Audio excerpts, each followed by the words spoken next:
الحمدللہ رب العالمین والصلاة والسلام علی سید الانبیاء والمرسلین اما بعد فاعوذ باللہ من الشیطان الرجیم بسم اللہ الرحمن الرحیم۔ الحمدللہ الہادی پروگرام میں آپ کی خدمت میں توبہ کا موضوع چل رہا تھا۔ جیسے کہ آپ جانتے ہیں کہ ہم کسی ایک موضوع کا انتخاب کرنے کے بعد اس سے متعلقہ آیات کریمہ آپ کی خدمت میں پیش کرنے کی سعادت حاصل کرتے ہیں۔ تو ابھی توبہ کا موضوع چل رہا تھا اور اس پر مختلف قرآنی آیات کے ساتھ ساتھ احادیث کریمہ بھی ذکر کی جا رہی تھیں۔ توبہ کسے کہتے ہیں، توبہ کی شرائط کیا ہوتی ہیں، یہ میں نے آپ کی خدمت میں عرض کی، اور ایک اس کا بڑا جو پہلو ہے وہ میں لاسٹ میں انشاءاللہ ذکر کروں گا، اور میں کئی مرتبہ اس کو کہہ چکا ہوں کہ کس گناہ پر کس طریقے سے ہمیں توبہ کرنی چاہیے، وہ انشاءاللہ ہم آخر میں ضرور عرض کریں گے۔ ابھی جو واقعہ چل رہا تھا حضرت کعب رضی اللہ تعالی عنہ کا تھا کہ آپ نے خود بیان فرمایا کہ غزوہ تبوک میں نبی کریم صلی اللہ علیہ وسلم نے صحابہ کرام کو چلنے کا حکم ارشاد فرمایا۔ مجھے کوئی مجبوری نہیں تھی، میں صاحب مال تھا، میرے پاس سواری تھی، باغات تھے، سب کچھ تھا، لیکن بس میرے تھوڑی سستی سی رہی اور میں ارادہ میرا یہی تھا کہ میں انشاءاللہ ابھی تیاری کر لوں گا اور رحمت کونین صلی اللہ علیہ وسلم کے ساتھ اس غزوے میں شرکت کی سعادت حاصل کروں گا، لیکن نہ کر سکا۔ حتیٰ کہ چلنے کا دن آیا تو پھر میرے نفس نے مجھے یہی مشورہ دیا کہ بس ابھی کر لیں گے، اگر تھوڑا قافلہ آگے نکل بھی گیا تو میں پیچھے جا کر مل جاؤں گا، لیکن اسی طرح پس و پیش ہوتا رہا حتیٰ کہ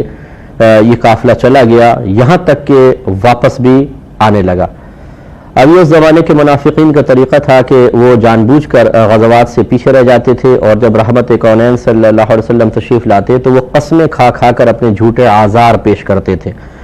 اور چونکہ ابھی اللہ تبارک و تعالیٰ کی طرف سے ان کا پردہ چاک کرنے کا حکم نہیں تھا، لہٰذا رحمت کونین صلی اللہ علیہ وسلم ان کے حلف کو قبول فرما لیتے اور ان سے درگزر ظاہری طور پہ درگزر فرماتے تھے۔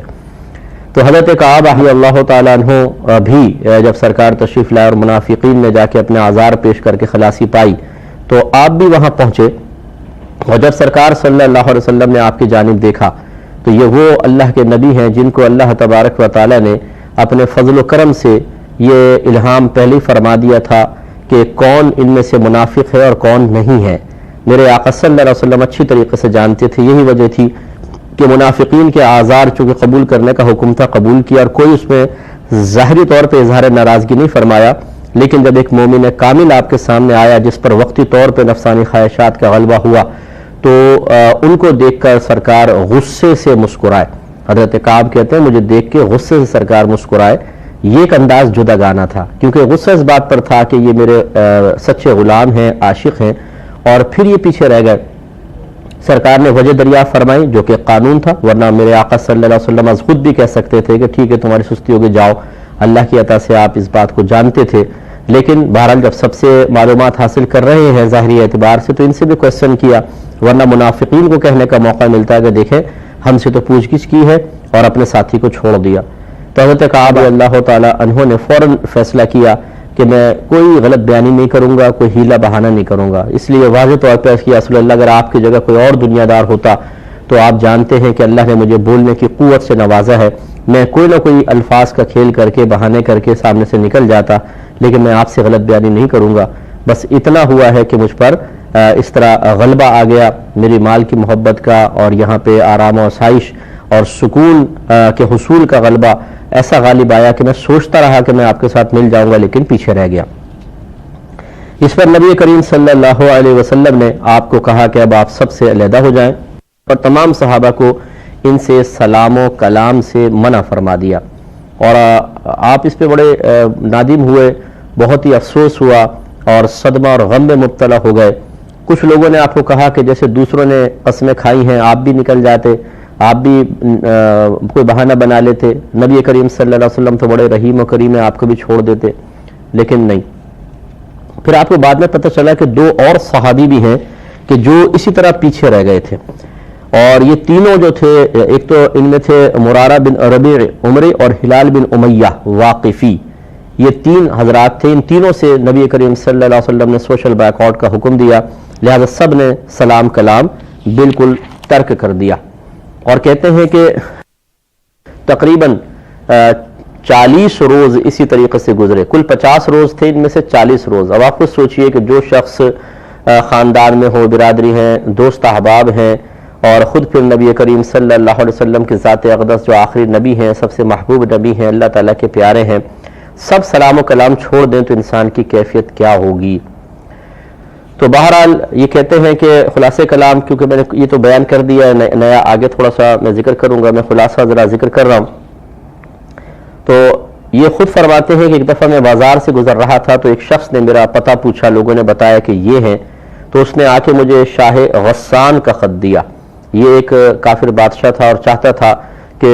حضرت کعب ہمارے ساتھ مل جائے. تو آپ نے جب اس خط کو پڑھا تو اس میں لکھا تھا: اما بعد، مجھے پتہ چلا ہے کہ تمہارے ساتھی رسول اکرم صلی اللہ علیہ وسلم نے معاذ اللہ تم پر ظلم کیا ہے، حالانکہ اللہ تعالی نے تمہیں ذلت اور ہلاکت کا مقام نہیں دیا ہے، لہٰذا ہم سے عاملو، ہم تمہاری خاطر کریں گے. تو یہ اس سے میرے وہ بھائی بہن ذرا درس حاصل کریں کہ بعض اوقات اپنوں سے ہو جاتی ہے، کھٹ پٹ ہو جاتی ہے، آدمی کی کوئی ناراضگی ہو جاتی ہے. ایسے میں تھرڈ پارٹیز جو نہیں چاہتے کہ ان میں اتحاد ہو، اتفاق ہو، پیار و محبت سے رہیں، وہ آ کر بہکانے کی کوشش کرتے ہیں. اس وقت انسان کو ہمیشہ یہ کرنا چاہیے جیسے حضرت نے کیا. یہ کہتے ہیں کہ پڑھ کر میں نے کہا کہ یہ بھی ایک آزمائش ہے اللہ تعالیٰ کی، بس میں نے تنور میں آ کے اس کو جلا دیا، بالکل خط کو جلا کے راکھ کر دیا. تو ایسے ہی کردار ہم لوگوں کو بھی ادا کرنا چاہیے. اپنے اپنے ہوتے ہیں، وقتی طور پہ ہو جاتی ہے ناراضگی، لیکن اپنوں کو چھوڑا نہیں جاتا ہے. اس لیے وہ بہنیں جو اپنے شوہر سے وقتی طور پہ ناراض ہوتی ہیں اور پھر ان لوگوں کے مشوروں کو قبول کر لیتی ہیں جو کہتی ہیں کہ چھوڑ دو شوہر کو، طلاق لے لو ایسے کمبخت آدمی سے، تو پھر اس وقت چھوٹے چھوٹے بچوں کا مطلب چہرہ نظر نہیں آتا، کچھ نہیں ہوتا. ایسی بہنیں پھر اپنے شوہر کو چھوڑ دیتی ہیں، ان لوگوں کا کہنا مان لیتی ہیں. جب طلاق ہو جاتی ہے پھر پچھتاتی ہیں. پھر ہم سے کویسچن ہوتے ہیں کہ صاحب چھوٹے چھوٹے میرے بچے ہیں، کوئی سبیل نکل سکتی ہے ہم دوبارہ مل جائیں؟ تو جس وقت آپ اپنے نفسانی خواہشات کو پورا کرنے کے لیے ایک دوسرے کو نیچا دکھاتے ہوئے مسلسل برسر پیکار تھے، لڑائی جھگڑا کر رہے تھے، اس وقت اپنے بچوں کا بالکل خیال نہیں آیا تھا آپ کو. ایسی شوہر ہوتا ہے کہ اسے لوگ بہکا دیتے ہیں، بیوی کو چھوڑ دیتا ہے. یوں ہی بعض اوقات ماں باپ کو اولاد سے، اولاد کو ماں باپ سے بدظن کر دیا جاتا ہے. تو اس لیے بڑی ہوشیاری کے ساتھ، خصوصاً جو بچے، کبھی ایسا ہوتا ہے والدین ڈانٹ دیتے ہیں، کوئی ناراضگی ہو جاتی ہے، تو یہ جو رشتہ دار ہوتے ہیں جو مطلب حاسدین قسم کے ہوتے ہیں، یہ ان بچوں سے ہمدردی کا اظہار کرتے ہیں. جیسے آپ اگر لڑ جھگڑ کے گئے کسی کے گھر میں تو پھر وہ آپ کو پیار سے بٹھائیں گے. اس سے پہلے کبھی اتنی شفقت نہیں ہوگی، اتنا پیار نہیں ہوگا، لہجوں میں اتنی ملائمت آپ نے کبھی نہیں دیکھی ہوگی. چائے بھی پلائیں گے، بسکٹیں کھلائیں گے، پھر کہیں گے بیٹا بہت تمہارے ساتھ، تو تمہاری ماں ہے ہی ایسی، تمہارا باپ تو ہے ہی ایسا، ہم تو عرصے دراز سے دیکھ رہے ہیں، اور تم تو بہت اچھے بچے ہو بیٹا، چھوڑ دو ان کو، کوئی بات نہیں، جانے دو ان کو، ان کی سزا یہ ہے، ان کے ساتھ ایسے ہونا چاہیے، تب ان کو عقل آئے گی، پھر یہ تمہارے ساتھ کبھی ایسا نہیں کریں گے. اور وہ بچے یہ نہیں سوچتے کہ ماں باپ نے بچپن سے لے کر جوانی تک اتنے احسانات کیے ہیں کہ آپ ساری زندگی ایک پاؤں پہ کھڑے ہو کے ان کے کسی ایک احسان کا بدلہ اتارنے کی کوشش کریں، تب بھی ناکامی کا ہی منہ دیکھیں گے، کبھی آپ کامیاب نہیں ہو سکتے ہیں. لیکن ان کی وقتی یہ شاطرانہ ہمدردیوں سے متاثر ہو کر انسان اپنے ماں باپ کے بارے میں الٹا سیدھا بولنا شروع کر دیتا ہے ان کے سامنے، جی آپ بالکل ٹھیک کہہ رہے ہیں، میرا باپ ایسا ہے، میری ماں ایسی ہے، میرا باپ ایسا، ماں ایسی ہے. بڑے بھائی بہنوں کے بارے میں اسی طریقے سے نازیبہ کلمات انسان کہنا شروع کر دیتا ہے اور پھر ان سے اور زیادہ جدا ہو جاتا ہے. اور یہ اتنے مطلب شرارتی اور بے جمالو قسم کے لوگ ہوتے ہیں کہ آپ کی بات پھر فوراً وہاں بھی پہنچا دیں گے کسی تھرڈ پارٹی سے، تاکہ وہاں سے ماں باپ بدظن ہو جائیں کہ بھئی میرے بیٹے نے جا کے ہماری برائی کی ہے، تو اور دل دور ہو جاتے ہیں. تو خدا را ذرا غور و تفکر کریں اس واقعے میں. جہاں ہمارا موضوع تو ویسے توبہ ہے، لیکن بہترین اس میں سبق بہت سارے پوشیدہ ہیں. لہذا حضرت کعب رضی اللہ تعالیٰ عنہ کے موافق اپنے اپنے ہوتے ہیں، پرائے پرائے ہوتے ہیں، اپنوں کو نہیں چھوڑا جاتا. آپ نے اس شخص کی تمام تر دعوت کو رد فرما دیا. کہتے ہیں جب 50 راتوں سے 40 راتیں گزر گئیں، یعنی کل تو 50 تھیں، یہ تو بعد میں چونکہ واقعہ بتا رہے ہیں نا، تو اس لیے 50 راتیں میرے امتحان تھا. ان میں سے جب 40 راتیں گزر گئیں تو کہتے ہیں اور وحی میں بھی تاخیر ہوئی، یعنی ہمارے بارے میں کوئی حکم نازل نہ ہوا، کیونکہ سرکار صلی اللہ علیہ وسلم نے ان کو سوشل بیک آؤٹ کرتے ہوئے یہی فرمایا تھا کہ اب آپ جدا ہو جائیں، اور سب صحابہ کو ان سے منع فرمایا ملنے جلنے سے، اور ارشاد فرمایا کہ میں اللہ کے حکم کا انتظار کروں گا. تو اس کے بارے میں کہہ رہے ہیں کہ وحی میں بھی تاخیر ہوئی تو ایک دن رسول اکرم صلی اللہ علیہ وسلم کا قاصد آیا. اس نے کہا کہ نبی کریم صلی اللہ علیہ وسلم تمہیں حکم دیتے ہیں کہ اپنی بیوی سے علیحدہ ہو جاؤ. تو میں نے کہا کہ کیا طلاق دے دوں یا کیا کروں. یہ دیکھیں کتنی پیاری بات ہے، کیسی اطاعت رسول کا جذبہ ہے. یہ نہیں کہ معاذ اللہ اس پہ اکھڑ جائے اور ایک دم سرکشی کا مظاہرہ کرے کہ یار اتنے 40 دن ہو گئے کوئی مجھ سے گفتگو نہیں کر رہا، اب یہ کیا بات ہوئی، اب میں بیوی کو بھی چھوڑ دوں، یہ کیسے امتحان ہے، جاؤ میں نہیں مانتا، معاذ اللہ ثم معاذ اللہ. نہیں، ایسا کچھ بھی نہیں. یہی ایک سعادت مندی ہوتی ہے کہ بڑے اگر آزمائش میں مبتلا رکھے، اللہ تعالیٰ کی طرف سے آزمائش آئے تو انسان عالم بغاوت نہ بلند کرے، نعمتیں اللہ کی کھائے، احسانات اس کے رسول کے قبول کرے، لیکن اس قسم کے موقع پہ بغاوت کر کے شیطان کا دامن تھام لے تو اس کا مطلب یہ ہے کہ ایسا شخص ٹھیک نہیں ہے. اس کا مطلب ہمارے باطن میں خرابی ہے. احسان کا تقاضا یہ ہے، مروت کا تقاضا یہ ہے، یعنی احسان جب ہم قبول کرتے ہیں تو پھر مروت کا تقاضا یہ ہے کہ ہم اپنے محسن سے اس طرح بدظن نہ ہوں اور اس کی اطاعت کریں. اور پھر جب محسن اللہ تبارک و تعالیٰ ہو، اس کے رسول کریم صلی اللہ علیہ وسلم ہو، تو پھر نازیبہ کلمات کا زبان سے نکلنا اور زیادہ برا ہے. اس سے میری وہ بہنیں ذرا درس حاصل کریں کہ جو جنہیں نعمتیں ملتی ہیں تو بڑی خوش ہوتی ہیں، اور جب اللہ تعالیٰ کی طرف سے کوئی آزمائش آ جائے تو معاذ اللہ ثم معاذ اللہ ایسے جملے بعض اوقات زبان سے نکلتے ہیں کہ اللہ تعالیٰ تو نے کیا ظلم کر رکھا ہے، تو ہمیں بھول گیا ہے، تو نے ہمارا ہی گھر دیکھ لیا مصیبتیں نازل کرنے کے لیے. اے اللہ تعالیٰ آخر تو چاہتا کیا ہے یہ بتا. معاذ اللہ ثم معاذ اللہ. نہ قرآن کی ہم تعلیم حاصل کرتے ہیں، نہ حدیث ہمیں معلوم ہوتی ہیں، نہ اس کا کوئی شوق و ذوق ہوتا ہے. بس نعمتیں ملتی رہے، شادیاں اچھی جگہ ہو جائیں، جاب لگی رہے، نفع آتے رہیں، پوتے پوتیاں پیدا ہوتے رہیں، گھر میں کوئی بیماری نہ ہو تو اللہ بہت اچھا ہے. اور جہاں اللہ تعالیٰ نے ان میں سے کوئی آزمائش ہماری طرف متوجہ کی، معاذ اللہ ثم معاذ اللہ، اللہ برا ہے. تو یہ مطلب سوچئے کہ کس قدر احمقانہ سوچے ہیں اور کیسی بے مروتی کا معاملہ ہے. آپ کے بچے اگر آپ کے ساتھ ایسا معاملہ کریں تو کہ جب آپ ان کو نعمتیں دیں تو پیاری امی جان، پیارے ابو جان، اور اگر آپ کوئی نعمت کسی حکمت بالغہ سے روکیں، کسی مصلحت صحیحہ کی بنا پر انہیں کسی نعمت سے محروم کریں، اور پھر اولاد آپ کو برا بھلا کہے تو آپ کو برا لگے گا. اب اللہ تبارک و تعالیٰ تو اثر قبول کرنے سے پاک و صاف ہے. آپ اور میں معاذ اللہ اگر اللہ تعالیٰ کے شان میں کچھ بک بک کرتے بھی ہیں تو اس پہ تو کوئی فرق نہیں پڑتا، وہ بے نیاز ذات ہے، وہ اثر قبول نہیں کرتی، لیکن ہماری آخرت کی بربادی ہے. لیکن میں ان صورتحال کو ایک دوسرے پر قیاس کرنے کا نہیں کہہ رہا ہوں، لیکن آپ تھوڑا سا غور کریں کہ جب ہم اپنے لیے ایک چیز پسند نہیں کر رہے، وہی چیز اپنے اللہ کے لیے پسند کریں، بہت بری بات ہے. تو کہتے ہیں کہ میں نے کہا طلاق دے دوں یا کیا کروں. اس نے کہا کہ نہیں، بلکہ انہیں علیحدہ کر دو، ان کے قریب نہ جاؤ. اور اس قاصد نے میرے 2 ساتھیوں کو بھی یہی پیغام پہنچایا. میں نے اپنی زوجت سے کہا کہ تم اپنے ماں باپ کے گھر چلی جاؤ، اور جب تک اللہ تبارک و تعالیٰ اس معاملے میں کوئی فیصلہ نہ فرما دے تم وہیں رہو. لیکن یہ جو دوست تھے ان کے ہلال بن امیہ رضی اللہ تعالی عنہ، وہ ان کی زوجہ تو تھی، وہ سرکار کی خدمت میں حاضر ہوئیں اور عرض کی یا رسول اللہ صلی اللہ علیہ وسلم، ہلال بن امیہ بہت بوڑھے ہیں، ان کے پاس کوئی خادم بھی نہیں ہے، اگر میں ان کی خدمت کرتی رہوں تو کیا آپ اس کو ناگوار سمجھیں گے؟ یعنی آپ مجھے کم از کم اجازت دیتے ہیں، وہ بوڑھے شخص ہیں، ان کی بہت ساری ذمہ داریاں میں نے اٹھائی ہوئی ہیں، تو اگر آپ اجازت دے دیں تو کرم ہوگا. میرے آقا صلی اللہ علیہ وسلم نے فرمایا کہ نہیں، یعنی میں اس کو ناگوار نہیں سمجھوں گا، ٹھیک ہے تم خدمت کر سکتی ہو، لیکن وہ تیرے نزدیک نہ آئیں. یعنی میاں بیوی والا کوئی تعلق تم میں نہیں ہوگا، بس ایک جیسے خادمہ خدمت کرتی ہیں تو اس طرح خدمت کرو اور پھر علیحدہ ہو جاؤ، اس سے زیادہ کچھ بھی نہیں. اس سے معلوم ہوا کہ نبی کریم صلی اللہ علیہ وسلم کو اللہ تبارک و تعالیٰ نے احکام کے سلسلے میں اختیار دیا ہے. پہلے سرکار نے جب علیحدہ ہونے کا حکم دیا تو صحابہ کیونکہ ڈائریکٹ سرکار حکم دے رہے تو ان پہ واجب تھا، فرض تھا بلکہ، کہ نبی کا کہنا مانے، کیونکہ جو اس زمانے میں اگر معاذ اللہ نبی کا کہنا نہ مانتا تو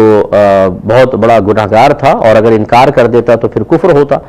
لیکن نبی کریم صلی اللہ علیہ وسلم کا فرمان جب حکم کے طور پر کسی کے پاس پہنچے گا، آج بھی اگر ہمارے پاس آئے اور یہ بات پائے، ثبوت تک پہنچ جائے کہ واقعی یہ نبی کریم صلی اللہ علیہ وسلم کا فرمان ہے، تو ہم پر بھی اطاعت واجب ہو جاتی ہے. تو آپ سوچئے جب براہ راست کلام مصطفیٰ صلی اللہ علیہ وسلم لبھائے مبارکہ سے نکل رہا ہوگا، اس وقت کس قدر اس پر عمل پیرا ہونا ضروری ہوگا. لیکن پھر میرے آقا صلی اللہ علیہ وسلم نے دیکھیں اپنے ہی حکم میں ترمیم فرمائی. اور لازم بات ہے یہ حکم کوئی اپنے پاس سے تو نہیں دے رہے ہیں جتنے بھی شرعی احکام سرکار بیان فرماتے ہیں یہ اللہ تبارک و تعالیٰ کی طرف سے ہی ہوتے ہیں، لہذا معلوم یہ ہوا کہ سرکار کو اللہ تعالیٰ نے شرعی احکام میں ترمیم اور تبدیلی کا اختیار دیا ہے، لیکن مسلمان کو یہی ذہن بنا کے رکھنا چاہیے کہ آپ ترمیم اور تبدیلی وہی فرماتے ہیں جہاں اللہ تعالیٰ کی طرف سے آپ کو اجازت ہوتی ہے، لہذا ایسا ہوا۔ اور دوسری بات یہ ہے کہ دیکھیں ہلال بن امیہ کی زوجہ آ کر انہوں نے جب ایک ریکویسٹ کی تو میرے آقا صلی اللہ علیہ وسلم نے ان کی اس بات کو سمجھا اور ایک اپنے صحابی کی تکلیف کا فوراً اندازہ کر کے اپنی رحمت کا اظہار فرمایا۔ اس سے معلوم ہوا کہ میرے آقا صلی اللہ علیہ وسلم اگر کوئی حکم ارشاد فرماتے ہیں تو اس میں بہت زیادہ حکمتیں ہیں، بہت زیادہ حکمتیں ہیں، ورنہ میرے آقا صلی اللہ علیہ وسلم یعنی اگر ہمیں اس حکم کے پورا کرنے میں کوئی تکلیف ہوتی بھی ہے تو یہ بھی سرکار کی رحمت کے ساتھ ہے، اس لیے کہ میرے آقا صلی اللہ علیہ وسلم کسی کو آزمائش اور تکلیف میں اس طرح مبتلا نہیں فرماتے کہ کوئی شخص مطلب بہت زیادہ بوجھ محسوس فرماتا۔ یہی وجہ ہے کہ آپ نے بارہا یہ حدیثیں درس بخاری میں بھی ہم سے سنی ہوں گی کہ سرکار نے ارشاد فرمایا اگر مجھے اپنی امت پہ مشقت کا خوف نہ ہوتا تو میں عشاء کو آدھی رات تک مؤخر کر دیتا، یعنی آدھی رات میں اٹھ کے نماز پڑھو۔ اور اسی طرح فرمایا کہ اگر مجھے اپنی امت پہ مشقت کا خوف نہ ہوتا تو میں ان پہ مسواک کو فرض قرار دے دیتا، ایک روایت میں ہر وضو سے پہلے مسواک کو فرض قرار دے دیتا۔ اور جب حج کا حکم نازل ہوا تو حضرت اقرع بن حابس رضی اللہ تعالیٰ عنہ کھڑے ہوئے، یا رسول اللہ صلی اللہ علیہ وسلم کیا یہ ہر سال ہم پر حج فرض ہے؟ سرکار خاموش رہے، پھر کویسچن ہوا، سرکار خاموش رہے، پھر کویسچن ہوا، تو سرکار نے فرمایا کہ نہیں، صرف زندگی میں ایک بار۔ پھر ارشاد فرمایا اگر میں ہاں کہہ دیتا تو تم پر ہر سال حج فرض ہو جاتا۔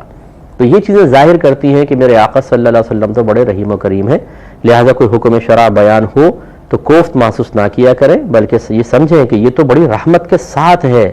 نرمی کے ساتھ ہے، اس کو قبول کریں۔ اگر نرمی نہ ہوتی تو پھر کیا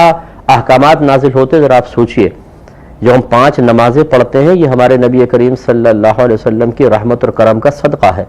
ورنہ اللہ تبارک و تعالیٰ نے 50 نمازیں فرض کی تھیں، سرکار 9 دفعہ اللہ کی بارگاہ میں گئے ہیں اور 45 نمازیں کم کروائی ہیں۔ حضرت موسیٰ علیہ السلام نے تو پھر بھی یہ کہا تھا رسول اللہ دوبارہ جائیے، آپ کی امت یہ 5 بھی نہیں پڑھے گی، لیکن میرے آقا صلی اللہ علیہ وسلم نے ارشاد فرمایا کہ اب تو اللہ تعالیٰ کی بارگاہ میں جاتے ہوئے مجھے حیا آتی ہے، شرم آتی ہے کہ میں ان 5 میں بھی کمی کرواؤں۔ تو لہٰذا بہرحال ہمارے سرکار صلی اللہ علیہ وسلم نے اپنی امت پہ بڑا کرم فرمایا، لہٰذا کسی بھی حکم کو دیکھ کر اس طریقے سے نفرت کا اظہار نہیں کرنا چاہیے۔ اللہ تعالیٰ عمل کی توفیق عطا فرمائے۔ انشاءاللہ یہ واقعہ کنٹینیو رہے گا نیکسٹ پروگرام میں۔ وآخر دعوانا ان الحمدللہ رب العالمین۔ میں بہک سکوں یہ مجال کیا،